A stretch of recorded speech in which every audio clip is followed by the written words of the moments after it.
Gelişin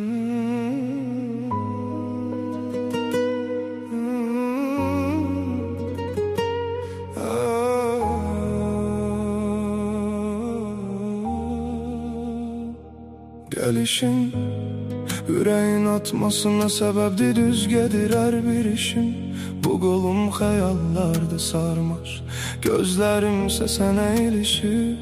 Sevirem her değişim, yadıma salıram, beynim karışır, alım ele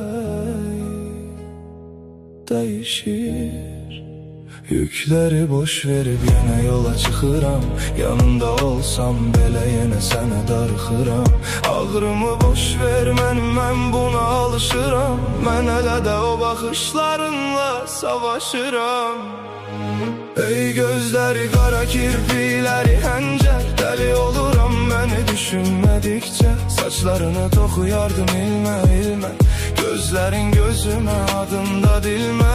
Əbədi qaldı, ömür boyu silmə. Ey gözləri qara, kirpikləri həncər, dəli oluram məni düşünmədikcə. Saçlarını toxuyardım ilmə ilmə, gözlərin gözümə, adında dilmə. Əbədi qaldı, ömür boyu silmə.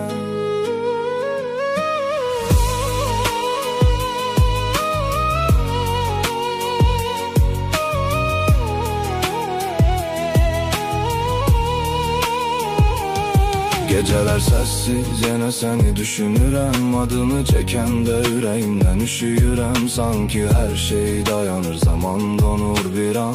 Sen olmayanda bu dünya mənə olur yaman. Gülüşün yadımda, sesin kulağımda qalıb. Bir iz buraxmısan, heç nə onu silə bilməz axı. Deyirdin ki keçər, amma keçmədi bu hal.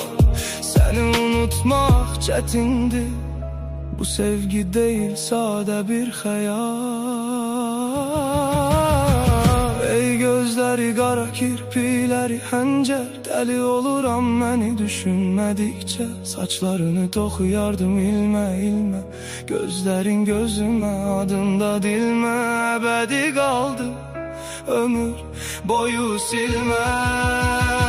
Ey gözləri qara, kirpikləri həncər, dəli oluram məni düşünmədikcə. Saçlarını toxuyardım ilmə ilmə, gözlərin gözümə, adında dilmə.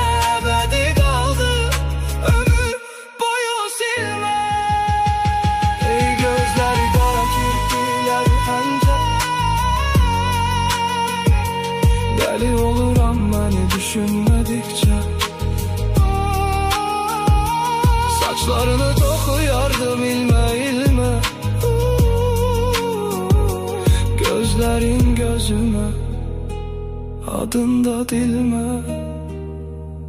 Əbədi qaldı, ömür boyu silmə.